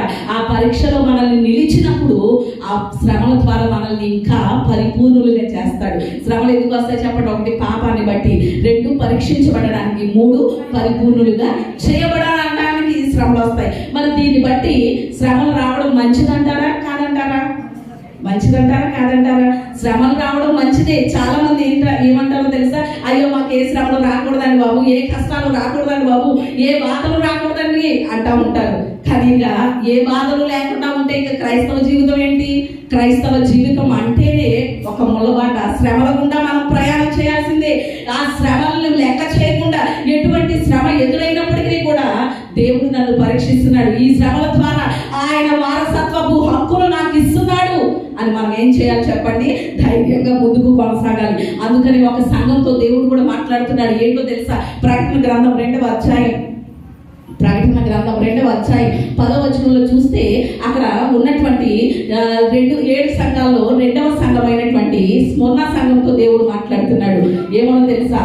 ఇదిగో మీరు శోధింపబడినట్లు అపవాది మీలో కొందరిని చాలా వేయించబడుతున్నాడు. 10 దినములు శ్రమ కలుగును, మరణము వరకు నమ్మకంగా ఉండుము, నేను నీకు జీవ కిరీటం ఇచ్చేదను. దేవునికి స్తోత్రం, హల్లెలూయా. శ్రమలో మనం పరీక్షించబడకపోతే దేవుడిచ్చే జీవ కిరీటం పొందుకుంటామా చెప్పండి? పొందుకుంటామా? ఎక్కడి నుంచి వస్తుంది జీవ కిరీటం? శ్రమలే. నేను ఏ శ్రమ పడండి, ఏ బాధ పడండి, ఏ కష్టం పడండి, దేవుడి కోసం ఏది ఎదుర్కోనండి అంటా ఉంటే మనకి జీవ కిరీటం ఎక్కడ వస్తుందో చెప్పండి? రాదు. దేవుడు మనకి జీవ కిరీటం ఇవ్వాలనుకుంటున్నాడు. మన తలల మీద జీవ కిరీటాన్ని ఉంచాలనుకుంటున్నాడు. ఆయన ఇచ్చేటువంటి గొప్ప బహుమానంతో మనల్ని అలంకరించాలనుకుంటున్నాడు. అందుకని ఈరోజు మనల్ని శ్రమల ద్వారా ఏం చేస్తున్నాడు చెప్పండి? పరీక్షిస్తున్నాడు. మరి ఈ పరీక్షలో ఎంతవరకు మనం నిలుస్తున్నాం అనేది ఎంతైనా ఆలోచన చేయాలి. మనకి భక్తులు చాలా మంది తెలుసు. ఉదాహరణకి యోసేపు జీవితాన్ని చూడండి. యోసేపు జీవితాన్ని చూస్తే ఎన్ని శ్రమల గుండా ప్రయాణం చేశాడు. తను ఏదైనా పాపం చేసినందుకు శ్రమలు వచ్చినాయా చెప్పండి? యోసేపు ఏదైనా తప్పు చేసినందుకు శ్రమలు వచ్చినాయి అంటే ఏ తప్పు చేయలేదు. అయినప్పటికీ కూడా ఎన్ని శ్రమల గుండా ప్రయాణం చేశాడు. తన అన్నదమ్ములు ఇంట్లో ఉన్నటువంటి వారే తన మీద అసూయతో, స్వార్థంతో, మత్సరంతో తనను చంపాలనుకున్నారు. కానీ దేవుడు చంపనివ్వలేదు. అక్కడ నిజానికి అమ్మేయడం జరిగింది. వాళ్ళు వచ్చి ఐగుప్తులో అతన్ని ఉంచితే అక్కడ పోతీఫర్ ఇంట్లో ఒక దాసుడిగా కొనబడ్డాడు. ఆ దాసత్వం ఏదో చేసుకుంటానులే అంటే అక్కడ పోతీఫర్ భార్య ద్వారా ఏమొచ్చింది చెప్పండి? శ్రమ ఎదురైంది. ఆ శ్రమలో కూడా తను నిలిచాడు కాబట్టి మళ్ళీ ఎక్కడికి వెళ్ళాడు? జైల్లోకి వెళ్ళాల్సి వచ్చింది. ఏ తప్పు చేశాడని అంతగా శ్రమ పరచబడ్డాడు చెప్పండి? అందుకనే ఓటీలో ఉన్నటువంటి యోసేపుని ఏమంటారో తెలుసా? టైప్ క్రైస్ట్ అంటారు. ఏమంటారో తెలుసా? టైప్ క్రైస్ట్ అంటే క్రీస్తు పోలిక అంటారు యోసేపుని. ఏ తప్పు చేయకుండా, ఏ నేరం చేయకుండా అతను అంతగా శ్రమపరచబడ్డాడు కాబట్టి యోసేపుని క్రీస్తు పోలిక అంటారు ఓటీలో. అంటే పాత నిబంధన గ్రంథంలో యోసేపుని యేసుక్రీస్తుని పోల్చినట్లుగా చూస్తాం మనం. అంటే ఏ తప్పు చేయకుండా, ఏ నేరం చేయకుండానే ఎంతగా శ్రమపరచబడ్డాడు. కానీ అలాగే శ్రమలోనే నిలిచి ఉండిపోయాడా? తనకున్న శ్రమలు అలాగే ఉండిపోయాయా అంటే ఏ మాత్రము ఉండలేదు. ఎలా మారిపోయాడు చెప్పండి? ఆ ఐగుప్తు దేశానికి అధికారిగా మారిపోయాడు. దేవునికి స్తోత్రం, హల్లెలూయా. ఈ రోజు మనం శ్రమల ద్వారా పరీక్షించబడినా కూడా ఆ శ్రమలు ఏ మాత్రము కూడా అవి మనతోటే ఉండిపోయేవి కాదు. ఆ పరీక్షా కాలం ముగిసిన తర్వాత, ఆ పరీక్షలో మనం నిలబడిన తర్వాత, ఆ పరీక్షలో మనం పాస్ అయిన తర్వాత దేవుడు మనకి గొప్ప బహుమానం ఇవ్వబోతున్నాడు. దేవునికి స్తోత్రం, హల్లెలూయా. మరి రోజు శ్రమల ద్వారా పరీక్షించబడేటప్పుడు దేవుని మీద ఆయాసపడుతున్నామా? దేవుని మీద సనుగుకుంటున్నామా? లేక ఇది నా పరిపూర్ణత కొరకే, ఇది దేవుడు నన్ను పరీక్షించడం కొరకే ఈ శ్రమను అనుమతించాడు అని ఓర్చుకుని నిలబడగలుగుతున్నామా? ఎంతైనా కూడా ఆలోచన చేయాలి. తర్వాత దావీదును చూస్తే ఇంట్లో నుండి శ్రమ, లేకపోతే శత్రువుల దగ్గర నుండి శ్రమ, లేకపోతే బయట తనకి ఎదురైనటువంటి స్నేహితుల ద్వారా కూడా చాలా శ్రమపరచబడ్డాడు. కానీ అలాంటి శ్రమలో కూడా దేవుడు దావీదుని ఏం చేయలేదు చెప్పండి? ఏ పరిస్థితుల్లోనూ కూడా దేవుడు దావీదుని విడిచిపెట్టలేదు. అందుకని ఎక్కువ దావీదు ఏమంటాడో తెలుసా కీర్తనలో? నా శ్రమలో నేను యెహోవాకు మొరపెట్టి తిని అంటాడు. దేవునికి స్తోత్రం, హల్లెలూయా. అంటే ప్రతి పరిస్థితిలోనూ కూడా కుటుంబంలో నుండి శ్రమ ఎదురైన, స్నేహితుల ద్వారా శ్రమ ఎదురైన, శత్రువుల ద్వారా శ్రమ ఎదురైనా కూడా ప్రతి పరిస్థితిలోనూ కూడా దేవుణ్ణి ఆధారంగా చేసుకున్నాడు దావీదు. దేవుని మీదే ఆనుకున్నాడు. దేవుని మీదే తన ఆశ్రయ దుర్గంగా ఎంచుకున్నాడు కనుక ఆ శ్రమలో నుండి దేవుడే దావీదుని విడిపించాడు. మనం దేవుళ్ళో ఎదిగే కొద్దీ ఏమొస్తాయి తెలుసా? మనకి శ్రమలు వస్తూ ఉంటాయి. చాలా మంది క్రైస్తవులు ఏమంటారో తెలుసా? ప్రతి వారం చర్చికి వెళ్తున్నానండి, దేవుడు చెప్పినట్లు అంతా చేస్తున్నానండి, అయినా కానీ నాకే శ్రమలు వస్తున్నాయండి అనుకుంటా ఉంటాం. కానీ ఒక్క విషయం ఆలోచన చేయాలి. మనం వాక్యానుసారంగా నడిచే కొలది కూడా మనకి శ్రమలు వస్తున్నాయి అంటే క్రీస్తు పోలికలోనికి, ఆ సంపూర్ణతలోనికి దేవుడు మనల్ని మారుస్తున్నాడు అనే విషయం గుర్తుపెట్టుకోవాలి. దేవునికి స్తోత్రం, హల్లెలూయా. మరింత విధేయత దేవుడు మనకి నేర్పిస్తున్నాడని చెప్పాలి. ఒక విషయం చూడండి, ఒక్కసారి ఏప్రిల్కి రాసినటువంటి పత్రిక 5వ అధ్యాయం 8వ వచనంలో చూస్తే అక్కడ క్రీస్తుని గురించి, మన ప్రభు అయినటువంటి యేసయ్య గురించి ఒక మాట రాయబడింది. ఏమనో తెలుసా? ఆయన కుమారుడై ఉండి కూడా శ్రమల ద్వారా ఏం నేర్చుకున్నాడట? విధేయత నేర్చుకున్నాడట. దేవునికి స్తోత్రం, హల్లెలూయా. ఆయన దేవుని యొక్క కుమారుడే, పరలోకంలో నివాసం చేసేటువంటి దేవాది దేవుడే. అయినా కూడా భూమి మీద ఆయన ఏమి అనుభవించాడు చెప్పండి? శ్రమను అనుభవించాడు. శ్రమను అనుభవించడం ద్వారా ఏమి నేర్చుకున్నాడట? విధేయత నేర్చుకున్నాడట. ప్రతి విషయంలోనూ దేవుని మాటకు లోబడడం నేర్చుకున్నాడట. ఈ రోజు శ్రమల ద్వారా మనం పరీక్షించబడుతున్నామంటే ఇంకా దేవుని మాటకు లోబడాలని, దేవుని మాటకు ప్రతి విషయంలోనూ కూడా విధేయత చూపించాలని దేవుడు శ్రమలు అనుమతిస్తున్నాడు తప్ప మనం ఏదో తప్పు చేసామని, లేకపోతే ఏదో దేవునికి విరుద్ధంగా చేసామని కాదు. మొట్టమొదటిగా మనం నేర్చుకుంటున్నాం. ఏంటి చెప్పండి? మొదట దేని ద్వారా దేవుడు పరీక్షిస్తాడు? ఇబ్బందులను బట్టి దేవుడు మనల్ని ఇబ్బందుల ద్వారా పరీక్షిస్తాడు. రెండవదిగా దేని ద్వారా పరీక్షిస్తాడు? దేని ద్వారా చెప్పండి? శ్రమల ద్వారా పరీక్షిస్తూ ఉంటాడు. కొన్నిసార్లు ఇబ్బందులే కాదు, కొన్నిసార్లు ధనాన్ని మనకి ఇచ్చి కూడా పరీక్షిస్తాడు. ఎలా చెప్పండి? కొన్నిసార్లు మనం ఏమనుకుంటాం? ఇబ్బంది గుండా ప్రయాణం చేస్తుంటే ఆర్థికంగా ఏ పరిస్థితి బాగోలేదనుకోండి, ఎటు వెళ్ళినా నష్టాలే కనిపిస్తున్నాయి, కుటుంబంలో కనీసం బిడ్డలకి ఫీజు కట్టే పరిస్థితి కూడా లేదు, అలాంటి ఇబ్బందిని మనం అనుభవిస్తున్నాం. అప్పుడు దేవుడు మనల్ని పరీక్షిస్తున్నాడు అనుకుంటాం. కానీ కొన్నిసార్లు చూడండి, మనం ఏది తట్టుకున్నా ఎలా మారిపోద్ది? మట్టి పట్టుకున్నా బంగారంగా మారిపోద్ది. అలాగే దేవుడు ఆశీర్వదించేస్తాడు, అలాగే దీవించేస్తాడు. మన చేతి నిండా ఏముంటది? ధనమే ఉంటది. ఎక్కడ చూసినా ఇంట్లో బీరువాలో ఎక్కడ చూసినా ఏం కనిపిస్తుంది? డబ్బే కనిపిస్తూ ఉంటది. అంటే కొన్నిసార్లు ఇచ్చి కూడా మనల్ని ఏం చేస్తాడు? దేవుడు పరీక్షిస్తాడు. అంటే చాలా సార్లు చాలా మంది ఏమంటారో తెలుసా? ప్రభువా, నీ కొరకు ఎంతో చేయాలనుకుంటున్నానయ్యా, కానీ నా చేతిలో ఏం లేవు, డబ్బులు లేవు, అందుకనే నీకు ఇవ్వలేకపోతున్నాను, నీ సన్నిధి కొరకు చేయలేకపోతున్నాను, నీ మందిరం కొరకు చేయలేకపోతున్నాను అంటూ ఉంటారు. అలాంటి వాళ్ళకి చాలాసార్లు దేవుడు ఏమిస్తాడో తెలుసా? డ్వాక్రా వచ్చిందని ₹1,00,000, లేకపోతే శ్రీనిధి వచ్చిందని 50,000, ఇవన్నీ ఇస్తూ ఉంటాడు. అంటే డబ్బులు లేనప్పుడు చేయలేకపోతున్నాను అంటున్నావు కదా, ఇప్పుడు నీ చేతిలో డబ్బులు ఉన్నాయి కదా, నా కొరకు ఏం చేయగలుగుతావు నువ్వు అని దేవుడు ఏం చేస్తాడు చెప్పండి? మన చేతులు ఇలా డబ్బు పెట్టి పరీక్షిస్తూ ఉంటాడు. అలా మన చేతిలో డబ్బు ఉన్నప్పుడు మనకి దేవుని మందిరం కానీ, దేవుని సన్నిధి కానీ, దేవుని మందిరపు పని కానీ గుర్తురాదు. ఏం గుర్తు వస్తాయో తెలుసా?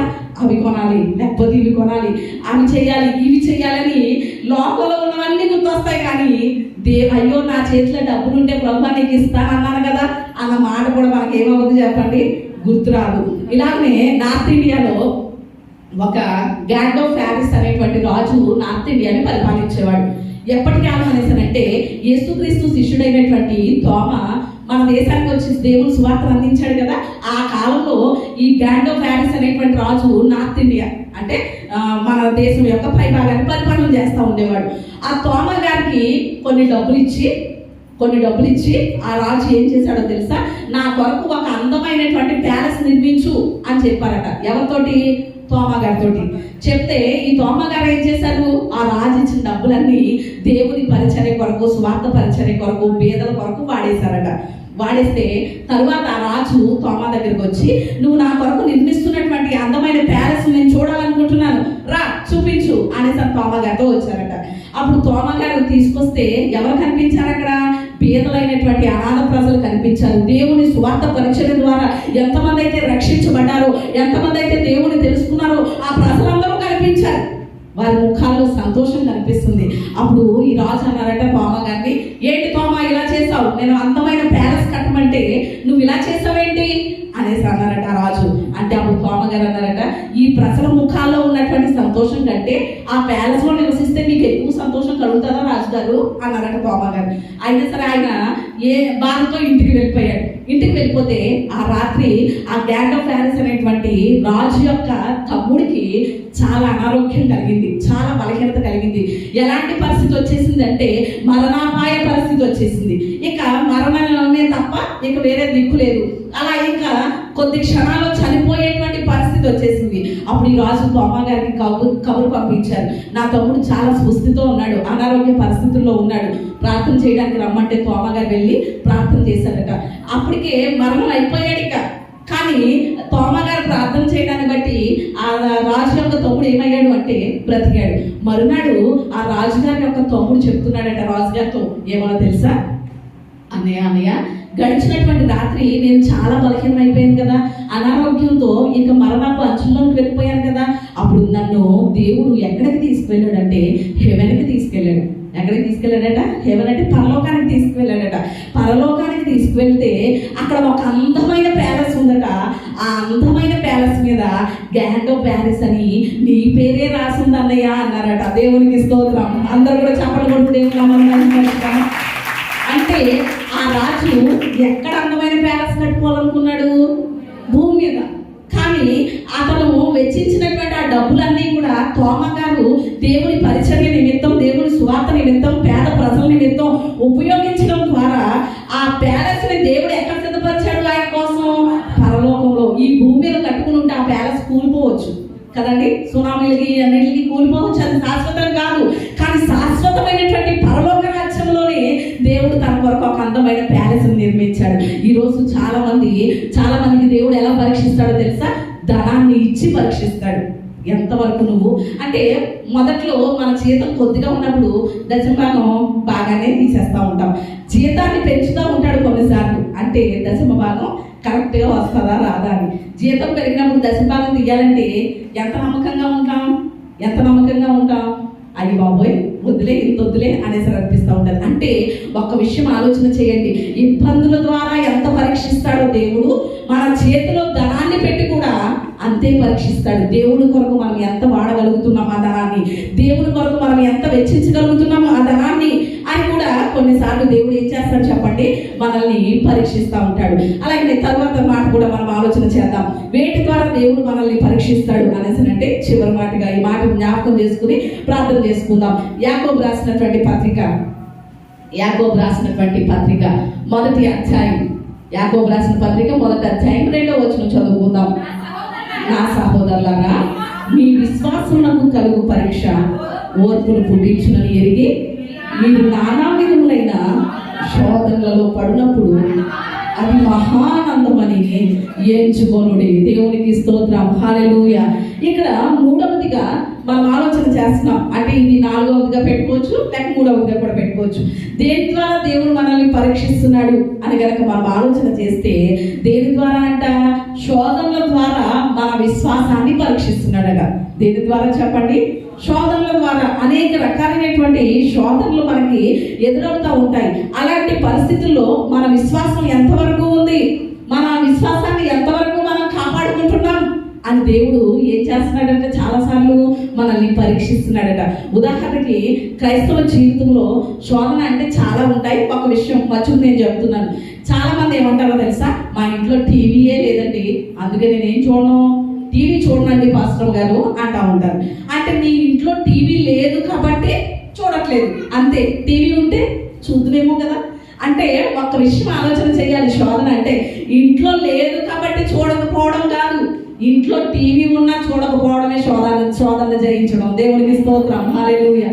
అంటే ఉదాహరణకి యోసేపును చూడండి, అక్కడ పాపం చేసే అవకాశం వచ్చింది. అవకాశం వచ్చినా కూడా ఏం చేయలేదు, పాపం అంటే అవకాశం రాక పాపం చేయకపోవడం కాదు, అవకాశం వచ్చినా కూడా ఏం చేయలేదు, పాపం చేయలేదు. అది శోధనలో పడిపోకుండా మన విశ్వాసాన్ని కాపాడుకోవడం అంటే. ఈరోజు అలాంటి శోధనలు కూడా కొన్నిసార్లు దేవుడు మనకి ఏం చేస్తాడు, అనుమతిస్తూ ఉంటాడు. మనం పడిపోతామా శోధనలో, దేవుని వాక్యాన్ని గుర్తు చేసుకుంటామా, మన విశ్వాస పరిమాణం ఎంత, ఆ శోధనలో ఎంతవరకు మనం నిలబడగలుగుతాం అని దేవుడు మనల్ని ఏం చేస్తాడు చెప్పండి, పరీక్షిస్తాడు. మరి మనం ఎంతవరకు నిలబడగలుగుతున్నాం అనే విషయాన్ని ఎంతైనా ఆలోచన చేయాలి. ఎంతవరకు మనం నమ్మకంగా ఉండగలుగుతున్నాం, ఈ క్రైస్తవ యాత్రలో, ఆత్మీయ పోరాటంలో ఎంత నమ్మకంగా ఉండగలుగుతున్నాం అనేది ఎంతైనా మనం అవగాహన చేసుకోవాలి. ఒక రెస్టారెంట్లో అటండి ఒక అమ్మాయి పనిచేస్తుందట. ఒక అమ్మాయి పనిచేస్తుంది, చాలా ఇబ్బందులతో ఇరుగులతో ఉంటుంది, అయినా దేవుడికే ప్రార్థన చేసుకుంటుంది. ఒకరోజు ఆ అమ్మాయి ఎంత నమ్మకంగా పనిచేస్తుందో చూద్దాము అనేసి అనుకున్నాడట ఆ యజమాని. అనుకుంటున్నాడు. అలా ఒకరోజు ఒక భిక్షగాడు వచ్చాడట, దేనికి, రెస్టారెంట్కి. వస్తే ఆ మేనేజర్ అట, ఎందుకు వచ్చావు నువ్వు, వెళ్ళిపో అని బయటికి గెంటేస్తున్నాడట. గెంటేస్తుంటే ఈ అమ్మాయి ఆ భిక్షగాడిని తీసుకుని వెళ్ళి ఒక టేబుల్ దగ్గర కూర్చోబెట్టి భోజనం పెట్టిందట. భోజనం పెడితే ఆ మేనేజర్ కేక వేసి ఈ అమ్మాయిని ఏమంటాడో తెలుసా, ఆ భిక్షగాడు బిల్లు కట్టాడు అనుకుంటున్నావా, బిల్లు కట్టే పరిస్థితి కూడా భిక్షగాడికి ఉన్నట్లు కనిపించట్లేదు. ఒకవేళ అతను కనుక బిల్లు కట్టకపోతే ఎవరు కట్టాలి, నువ్వే కట్టాలి అనేసి అని చెప్పాడట. సర్లే అనేసి అని ఈ అమ్మాయి ఆ భిక్షగాడికి భోజనం పెట్టింది. భోజనం పెడితే ఆ భోజనం తినేసి ఆ భిక్షగాడు ఏం చేశాడో తెలుసా, భోజనం చేసి వెళ్ళిపోయాడట. కనీసం థ్యాంక్స్ కూడా చెప్పలేదట ఈ అమ్మాయికి, వెళ్ళిపోయాడట. వెళ్ళిపోతే ఆ ప్లేట్లది కూడా క్లీన్ చేద్దామని ఆ అమ్మాయి వచ్చి క్లీన్ చేస్తుంటే ఆ ప్లేట్ కింద ఒక స్లిప్ కనిపించిందట, ఒక పేపర్. ఏంటో తెలుసా, నువ్వు ఎంతవరకు నమ్మకంగా ఉన్నావో నిన్ను పరీక్షిద్దామని నేను భిక్షగాడిలా వచ్చాను, నేను ఈ హోటల్ యజమాని కాబట్టి నువ్వు చాలా నమ్మకంగా ఉన్నావు కాబట్టి నేను ఏం చేస్తున్నానో తెలుసా, ఆ మేనేజర్ పోస్ట్లో నిన్ను ఉంచుతున్నాను అని రాసిందట. దేవునికి స్తోత్రం, హల్లెలూయా. అంటే మనం ఎంత నమ్మకంగా ఉంటామో, మన విశ్వాసాన్ని ఎంత నమ్మకంగా కాపాడుకుంటామో దేవుడు ఏం చేస్తాడు చెప్పండి, పరీక్షిస్తాడు. అలా పరీక్షించబడినప్పుడు, శోధనల ద్వారా మనకి పరీక్షలు ఎదురైనప్పుడు మనం నిలిచిన వారిగా ఉంటే, మన విశ్వాసాన్ని, మన నమ్మకత్వాన్ని కాపాడుకున్న వారిగా ఉంటే ఖచ్చితంగా దేవుడు ఏం చేస్తాడు చెప్పండి, మంచి బహుమానాన్ని దేవుడు మనకి ఇస్తాడు, రెండంతల ఆశీర్వాదం ఇస్తాడు. ఈ విషయానికి మనకి ఎగ్జాంపుల్ ఎవరంటే యోబు గారే. యోబు గ్రంథం చూడండి ఒకసారి. యోబు గ్రంథం 23వ అధ్యాయం 10వ వచనంలో చూస్తే అక్కడ యోబు గారు ఒక మంచి మాట అంటారు. ఏంటో తెలుసా, నేను శోధించబడిన మీదట సువర్ణంగా మార్చబడును. దేవునికి స్తోత్రం, హల్లెలూయా. శోధించబడితే ఎలా మారుతామంట, సువర్ణంగా మార్చబడతాం. అంటే ఈ రోజు మనకి శోధనలు ఎదురవుతున్నాయంటే ఈ క్రైస్తవ జీవితంలో లోకం నుండి కానీ, శరీరం నుండి కానీ, అపవాది నుండి కానీ శోధనలు మనకి ఎదురవుతూ ఉంటే మనం మరింతగా మెరుగు పెట్టబడినటువంటి బంగారం వలె మార్చబడాలని, మన పరిశుద్ధ జీవితం ఏంటో దేవునికి తెలియచేయాలని దేవుడు ఆ శోధనలను మనకు అనుమతిస్తున్నాడు. మరి ఆ శోధనలు పడిపోకుండా ఆ పరీక్షలో మనం ఎంతవరకు నిలబడగలుగుతున్నాం ఒక్కసారి ఆలోచన చేద్దాం. ఇక్కడ యోబు ఎలాంటి శోధన వచ్చినా కూడా, అందుకనే సాతాను ఏమందో తెలుసా యోబుని, నువ్వు అతని చుట్టూ కంచె వేసావు కనుక నిన్ను ఏం చేస్తున్నాడు, స్తుతిస్తున్నాడు, లేకపోతే స్తుతిస్తాడేంటి, నీ సన్నిధికి వస్తాడేంటి అని యోబు గురించి మాట్లాడింది. అవన్నీ తీసేసినా కూడా యోబు ఏమాత్రం కూడా దేవుని మీద సరిగినట్లుగా మనం చూడం. అంటే నన్ను దేవుడు సువర్ణంగా మారుస్తున్నాడు అనేసరి యోబు నమ్మాడు. ఈ రోజు మరి మన పరిశుద్ధ జీవితాన్ని శోధనలో పడిపోకుండా ఎంతవరకు మనం కాపాడుకుంటున్నాం అనేది ఎంతైనా కూడా మనం ఆలోచన చేసుకోవాలి.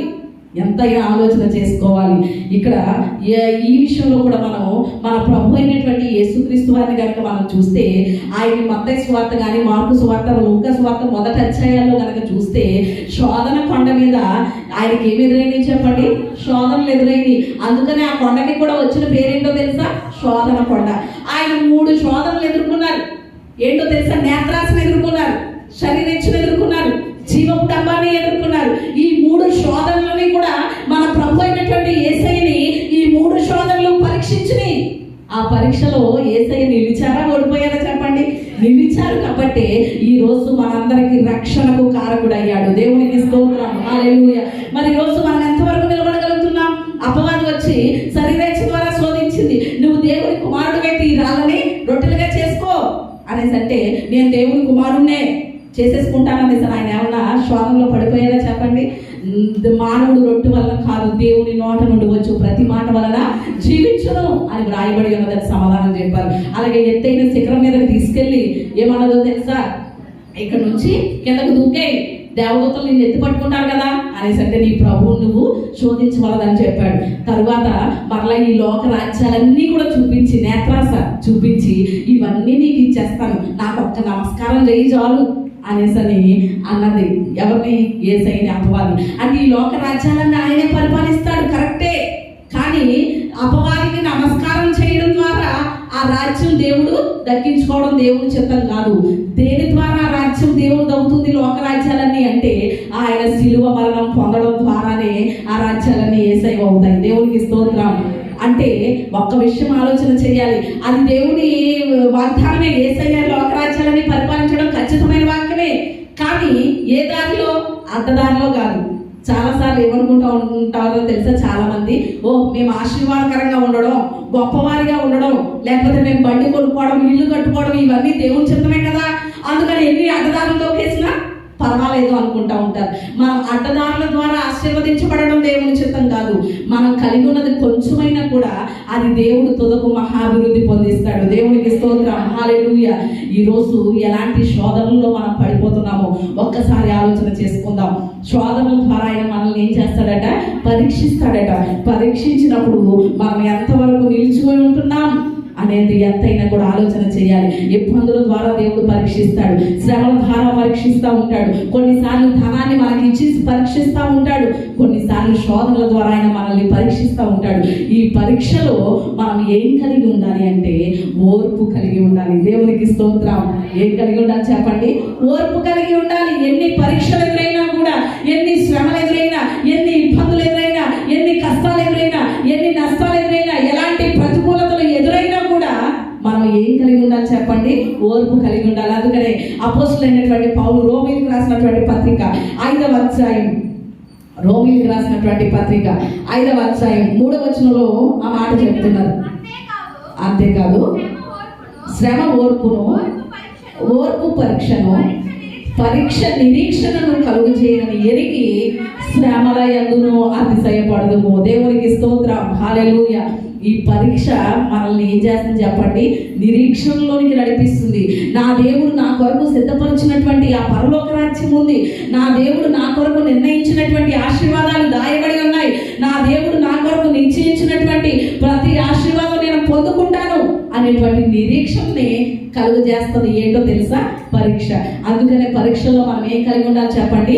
ఓర్పు కలిగి ఉండాలి, ఓర్పు కలిగి ఉండాలి, సహనం కలిగి ఉండాలి. మరి ఎంతవరకు ఓర్చుకుంటున్నాం? ఈరోజు చాలా మంది క్రైస్తవులే అన్యుల సంగతి ప్రక్కన పెడితే క్రైస్తవులకే ఏం తక్కువైపోతుందంటే ఓర్పు అనేది తక్కువైపోతుంది. అనేక సార్లు మనం పరీక్షించబడేటప్పుడు ఇబ్బందుల ద్వారా కానివ్వండి, శ్రమల ద్వారా కానివ్వండి, శోధనల ద్వారా కానివ్వండి, పరీక్షించబడేటప్పుడు చాలా సార్లు ఓర్చుకోలేక ఎన్నెన్నో మాటలు మాట్లాడేస్తూ ఉంటున్నాం. దేవుని మీద మాట్లాడేస్తాం, దైవ సేవకుల మీద మాట్లాడేస్తాం, ఇరుగు పొరుగు వారి మీద మాట్లాడేస్తాం, అన్నిటి మీద మాట్లాడేస్తూ ఉంటాం. కానీ అలాంటి పరిస్థితుల్లో మనం ఓర్చుకుంటే దేవుడు ఏం చేస్తాడో తెలుసా? మనకి గొప్ప బహుమానాన్ని ఉంచాడు. దేవునికి స్తోత్రం. అందుకనే హెబ్రీయులకు రాసిన పత్రిక 11వ అధ్యాయం 24వ వచనంలో చూస్తే అక్కడ మోషేని కనుక వాళ్ళు ఆలోచన చేస్తే, మోషే పెద్దవాడైనప్పుడు విశ్వాసం వలన ఐగుప్తు ధనము కంటే క్రీస్తు విషయమైన నింద గొప్ప వాక్యం అని ఎంచుకున్నాడు. అల్పకాలము పాపభోగం అనుభవించుట కంటే దేవుని ప్రజలతో శ్రమ అనుభవించడమే మేలని ఎంచుకున్నాడు. దేవునికి స్తోత్రం. హల్లెలూయా. ఈరోజు మనం ఎలాగో మరి సహించగలుగుతున్నామా, ఓర్చుకోగలుగుతున్నామా? ఒకవేళ మోషే కనుక ఐగుప్తులో ఉంటే ఐగుప్తుకే రాజు అవుతును. అవునంటారా కాదంటారా? ఐగుప్తులోనే ఉంటాను, నేను ఇక్కడే రాజుగా ఉంటాను, క్రీస్తు విషయమై నింద నేను భరించను, దేవుని ప్రజలను నేను నడిపించను అన్నాడు అనుకోండి. మోషే ఎక్కడ ఉంటును? ఐగుప్తులో ఉందును. ఐగుప్తులో ఉంటే ఐగుప్తు దేశానికి ఒక్కదానికే రాజు అవుతును. కానీ మోషే ఎప్పుడైతే దేవుని ప్రజలతో శ్రమ అనుభవించడానికి ఇష్టపడ్డాడో, ఓర్చుకోవడానికి ఇష్టపడ్డాడో, సహించడానికి ఇష్టపడ్డాడో, దేవుని పట్ల కలిగిన విశ్వాసం మోషేని ఎలా చేసేసిందో తెలుసా? దేశాలకి కూడా మోషే అంటే వణుకు పుట్టేసింది. దేవునికి స్తోత్రం. హల్లెలూయా. ఐగుప్తులో ఉంటే ఐగుప్తు ప్రజలే వణుకుదురు రాజుకి. కానీ మోషేని బట్టి ఎంతమంది వణికారు చెప్పండి? ఎరుకో ప్రజలు వణికిపోయారా లేదా? హాయి ప్రజలు వణికిపోయారా లేదా? బాషాను రాజైనటువంటి సీహోను వణికిపోయాడా లేదా? ప్రతి దేశానికి కూడా మోషే అంటే ఏమొచ్చేసింది? వణుకు వచ్చేసింది, భయం వచ్చేసింది. అలాగున దేవుడు చేశాడు. ఎప్పుడో తెలుసా? శ్రమల్లో ఓర్చుకున్నాడు కనుకనే, ఆ పరిస్థితుల్లో ఓర్చుకున్నాడు కనుకనే అట్టి ఆశీర్వాదకరంగా దేవుడు ఉంచాడు. అలాగే మరొక మాట మనం చూసి ఈ మాటలు ముగించుకుందాం. హెబ్రీయులకు రాసినటువంటి పత్రిక 10వ అధ్యాయం 36వ వచనంలో చూస్తే అక్కడ మనం ఓర్చుకోవడం వల్ల దేవుని వాగ్దానం నెరవేర్చబడుతుంది. దేవునికి స్తోత్రం. ఈ శ్రమంలో దేవుడు మనల్ని పరీక్షించినప్పుడు, దేవుడు పరీక్షల ద్వారా మనల్ని నడిపించినప్పుడు, ఆ పరీక్షల్లో మనం ఓర్చుకుంటే ఏం పొందుకుంటామట? దేవుని వాగ్దానాన్ని పొందుకుంటామట. దేవునికి స్తోత్రం. చాలా మంది ఏమంటారో తెలుసా? ఈ సంవత్సరం దేవుడు ఈ వాగ్దానం ఇచ్చాడండి నాకు, కానీ ఇంకా నా జీవితంలో ఏమలేదు, నెరవేర్చబడలేదండి. గత సంవత్సరం వచ్చిందండి ఈ వాగ్దానం, ఇంకా నెరవేరలేదండి అంటూ ఉంటారు చాలా మంది. కానీ వాగ్దానం చేసినటువంటి దేవుడు నమ్మదగిన వాడు, ఖచ్చితంగా నెరవేరుస్తాడు. కానీ ఎప్పుడు నెరవేర్పు అవుతుందో తెలుసా? శ్రమల ద్వారా మనం పరీక్షించబడిన, ఇబ్బందుల ద్వారా పరీక్షించబడిన, లేకపోతే ఇరుకుల ద్వారా పరీక్షించబడిన, శోధనల ద్వారా పరీక్షించబడిన మనం ఎప్పుడైతే ఓర్చుకున్నామో అప్పుడు మనకు దేవుడు ఇచ్చినటువంటి ప్రతి వాగ్దానం కూడా నెరవేర్పు కలుగుతుంది. దేవునికి స్తోత్రం. మన భక్తుడు పితరుడైనటువంటి విశ్వాసులకు తండ్రి అయినటువంటి అబ్రహాం పరీక్షించబడలేదా? పరీక్షించబడ్డాడు. దేవుడిచ్చిన వాగ్దానాన్ని స్వతంత్రించుకున్నాడు. మరి ఈ రోజు మనం ఎంతవరకు పరీక్షలు తట్టుకోగలుగుతున్నాం? పరీక్షలు వచ్చినాయి అని దేవుడి సన్నిధి మానేస్తున్నామా? దేవుడి మీద అలిగేస్తున్నామా? దేవుడి సన్నిధికి రావడం మానేసి, ప్రార్థన చేయడం మానేసి, ఎప్పుడు ఇలాగే ఉంటుంది నా పరిస్థితి అనుకుంటున్నామా? లేక ఈ పరీక్షల ద్వారా దేవుడు నాకు గొప్ప బహుమానం దాచించాడు, ఈ పరీక్షల ద్వారా దేవుడు నన్ను గొప్ప స్థితిలో ఉంచబోతున్నాడు, ఈ పరీక్షల ద్వారా దేవుడు నన్ను ఉన్నతమైన స్థితిలో నిలబెట్టబోతున్నాడు అనే నిరీక్షణతో, నిశ్చయతతో మనం సాగుతున్నామా అనేది ఎంతైనా కూడా ఆలోచన చేయాలి. ఎప్పుడైతే ఇవి దేవుడు ఇచ్చేటువంటి పరీక్షలు, దేవుడు పరీక్షిస్తున్నాడు అని మనం ఆలోచన చేస్తామో అప్పుడు మన జీవితం ఆశీర్వాదకరంగా ఉంటుంది, ఓర్చుకోగలుగుతాం. కొన్నిసార్లు చూడండి, ఒకసారి నేను చేగురుపాడు వెళ్ళినప్పుడు అక్కడ చీరలు నేస్తుంటే ఆ చీర కింద నుంచి చూస్తే ఎలా ఉందో తెలుసా? చాలా గజిబిజిగా ఉంది. దారాలు, ముళ్ళేడు ఇవన్నీ కూడా చాలా గజిబిజిగా ఉంది. ఇదేంటి ఇలాగ ఉంటుందా చీర అనేసి అనుకున్నాను. తర్వాత ఆ నేసి ఆయన ఏమన్నాడో తెలుసా? ఇలా కాదండి, పైనుంచి చూడండి అనేసి అన్నారు. తీరా పైన చూస్తే మంచి డిజైన్ వచ్చింది ఆ చీర. దేవునికి స్తోత్రం. అంటే కొన్నిసార్లు మన పరిస్థితులు కూడా, మన కుటుంబంలో కలిగే ఇబ్బందులు, ఇరుకులు, లేకపోతే శ్రమలు ఏమనిపిస్తాయో తెలుసా? మన జీవితంలో గజిబిజి అనిపిస్తూ ఉంటాయి. అయ్యో ఈ పరిస్థితి ఏంటి, ఎటు వెళ్ళాలో తెలియట్లేదే, ఇలాంటి ఇబ్బంది ఏంటి, ఈ శ్రమ ఏంటి, ఈ శోధన ఏంటి అని కొన్నిసార్లు గజిబిజిగా అనిపిస్తూ ఉంటాయి భూమి మీద మన జీవితం. కానీ మన దేవుడు ఎక్కడి నుంచి చూస్తున్నాడో తెలుసా? మనల్ని పైనుండి చూస్తున్నాడు. ఆ శ్రమల ద్వారా, ఇబ్బందుల ద్వారా మంచి స్వారూప్యాన్ని దేవుడు మనకి ఇస్తున్నాడు. దేవునికి స్తోత్రం. కింద నుంచి చూస్తే మనకి మన జీవితం గజిబిజిగానే కనిపిస్తుంది. కానీ ఆ గజిబిజిగా ఉన్నటువంటి మన జీవితాన్ని ఒక అందమైనటువంటి రూపముగా, సారెపై కుమ్మరిగా ఆయన మన మంటిని తీసుకొని ఒక అందమైనటువంటి పాత్రగా మనల్ని చెక్కుతున్నాడు. అది వాడబడినప్పుడు కదా దానికి ఘనత, ఆ పాత్ర వాడబడినప్పుడు కదా దేవునికి మహిమ. ఈ రోజు మన జీవితంలో ఎదుర్కొనే పరీక్షలను బట్టి ఒకవేళ కృంగిపోతున్నామేమో, నిరాశపడిపోతున్నామేమో, అధైర్యపడిపోతున్నామేమో, కలవరపడిపోతున్నామేమో, గజిబిజిగా ఉన్న జీవితాన్ని చూసి ఏంటి నా జీవితం అనుకుంటున్నామేమో. కానీ మన జీవితాన్ని పైనుండి దేవుడు చూస్తున్నాడు. క్రీస్తు స్వారూప్యంలోనికి మలచబోతున్నాడు. ఆయన ఒక అందమైనటువంటి పాత్రగా, ఒక అందమైనటువంటి ఘటంగా మనల్ని చేసి వాడుకోవడానికి సిద్ధంగా ఉన్నాడు. దేవునికి స్తోత్రం, హల్లెలూయా. మరి ఈరోజు మనకు ఎదురయ్యేటువంటి పరీక్షలను బట్టి ఏ మాత్రం కూడా మనం కృంగిపోనక్కర్లేదు, ఏ మాత్రం కూడా మనం నలిగిపోనక్కర్లేదు, ఇబ్బంది పడిపోక్కర్లేదు, దేవుడి మీద ఆయాసం పెట్టుకోక్కర్లేదు.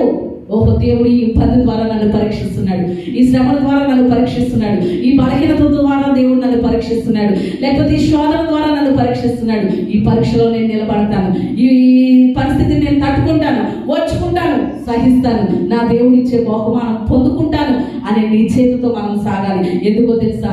మన దేవుడు మనకు ఉన్నాడు కనుక. దేవునికి స్తోత్రం. ఆ శ్రమంలో నుండి, ఇబ్బందుల్లో నుండి విడిపించే దేవుడిని మనం కలిగి ఉన్నాం కనుక. ఒకవేళ ఆ దేవుడు లేని వారు భయపడిపోవచ్చు, ఆ దేవుడు లేని వారు కలవరపడిపోవచ్చు, ఆ దేవుడు లేని వారు ఇబ్బంది పడిపోవచ్చు. కానీ ఆ ఇబ్బందుల్లో నుండి, శ్రమంలో నుండి, శోధనలో నుండి మనల్ని తప్పించేటువంటి మంచి దేవుడిని మనం కలిగి ఉన్నాం. మరి అలాంటప్పుడు ఇంకెందుకు శోధన? అందుకని దేవుని రక్తం చేత కడగబడినటువంటి బిడ్డలు ఈ విషయం ఎంతైనా గుర్తుపెట్టుకోవాలి. చివరిగా ఒక మాట చెప్పి నా మాటలు ముగిస్తాను. ఒక పెట్ షాప్ ఉందటండి, అంటే పక్షులు అమ్మేటువంటి షాప్ దగ్గర నుంచి ఒక 2 చిలకలు ఉంటే ఒక 2 వ్యక్తులు కొనుక్కు తెచ్చుకున్నారట. ఒక వ్యక్తి ఎవరు అంటే రాజు గారు ఒక చిలకని కొనుక్కు తెచ్చుకున్నారట. ఇంకొక ఆయన ఎవరంటే ఒక మటన్ షాప్ ఆయన ఇంకొక చిలకని కొనుక్కు తెచ్చుకున్నాడట. తెచ్చుకుంటే ఈ 2 చిలకల్ని ఈ 2 వ్యక్తులు కొనుక్కోవడం ఒక వ్యక్తి గమనించారట. ఓహో, అయ్యో, అన్నదమ్ముల్లా ఉన్నటువంటి ఈ 2 చిలకల్ని వేరు చేసేసారా వీళ్ళు, చెరవుని కొనుక్కెళ్ళిపోయారే, ఇవి ఎలా ఉన్నాయో అని కొన్ని రోజులు అయిన తర్వాత ఈ వ్యక్తి పరీక్షించాలనుకున్నాడట వాటిని. అప్పుడు రాజుగారు ఇంటికి వెళ్ళాడట. రాజుగారు కొనుక్కున్న చిలక ఎలా ఉందో చూద్దాం అని వెళ్తే ఆ చిలక అంటుందట, ప్రైజ్ ది లార్డ్, రండి కూర్చోండి, ఏం కావాలండి, మంచినీళ్ళు తాగుతారా, రాజుగారిని పిలుస్తాను, ఆయన గురించి వచ్చారా అంటుందట. ఏ చిలక? రాజుగారు కొనుక్కు తెచ్చుకున్న చిలక. ఓహో, ఇలా పెంచారనమాట రాజుగారు అనేసి అని అనుకున్నాడట. మటన్ షాప్ వాడు కొనుక్కు తెచ్చుకున్న చిలక దగ్గరికి వెళ్ళాడట. అప్పుడు ఆ చిలక ఏమంటుందో తెలుసా? కొట్టాయి, నరికాయి, చంపాయి, బేక్ కోసాయి అంటుందట. ఏ చిలక? మటన్ షాప్ వాడు కొనుక్కున్న చిలక. అంటే ఒక్క విషయం ఆలోచన చేస్తారా? మన దేవుడు కనుక లేకపోతే, అంటే ఇక్కడ ఈ 2 చిలకలు ఒకే దుఃఖంలో నుండి కొనబడ్డాయి, ఒకే జాతికి చెందినవి, కానీ 2 వేరు అనుభవాలు. అంటే ఈ మొదటి చిలకకి రాజుగారు ఈ విషయాలన్నీ నేర్పించారు. మనకి ఏది నేర్పిస్తే అదే అలవాటు అవుతుంది కదా. ఆ మటన్ షాప్ దగ్గర ఎప్పుడు ఏ మాటలు వినబడతాయి? కొట్టు, నరుకు, చంపు, ఈ మాటలే వినబడతాయి. తోలు తీసే ఈ మాటలే వినబడతా ఉంటాయి కదా. మరి రాజుగారి దగ్గర ఓహో, రండి కూర్చోండి, ఏ పని మీద వచ్చారు అంటే ఎంత వందనంగా మాట్లాడుతుందో చూడండి. ఈరోజు మనము కూడా అదే నిశ్చయత. ఒకవేళ అన్యుల సంగతి ప్రక్కన పెట్టండి, నిజమైనటువంటి దేవుడు, పరీక్షల్లో నుండి మనల్ని విడిపించే దేవుడు, లేకపోతే ప్రతి ప్రతికూల పరిస్థితిని కూడా అనుకూలంగా మార్చగలిగిన దేవుడు మనకు ఉన్నప్పుడు మనం ఏమాత్రం కూడా ఏం చేయక్కర్లేదు, భయపడకపోవక్కర్లేదు, కలవరపడిపోవక్కర్లేదు పరీక్షలకి. కానీ ఒకవేళ ఆ గొప్ప దేవుడు లేని వాళ్ళు భయపడితే అది ఒక విషయం. కానీ అలాంటి గొప్ప దేవుడిని కలిగి ఉండి కూడా మనం ఎందుకు నిరుత్సాహపడిపోవాలి, ఎందుకని అధైర్యపడిపోవాలి, ఎందుకని కలవరపడిపోవాలి? ఎన్ని ఇబ్బందులు ఎదురైనా, ఎన్ని శ్రమలు ఎదురైనా, ఎన్ని ప్రతికూలతలు ఎదురైనా, ఎన్ని పోరాటాలు ఎదురైనా, ఎన్ని శోధనలు ఎదురైనా కూడా నా దేవుడు నాకున్నాడు. నా దేవుడు ఈ ప్రతి పరిస్థితి నుండి కూడా నన్ను తప్పించగలడు, విడిపించగలడు, నాకు సహాయం చేయగలడు అనే నిశ్చయంతో సాగితే, మనం ఓర్చుకుంటే దేవుడు తప్పక కార్యాన్ని జరిగిస్తాడు. అట్టి గొప్ప బహుమానం ఓర్చుకోవడం ద్వారా వచ్చేటువంటి ప్రతి ఆశీర్వాదాన్ని కూడా దేవుడు మనకి ఇస్తాడు. అట్టి కృప దేవుడు మనందరికీ దయచేయును గాక.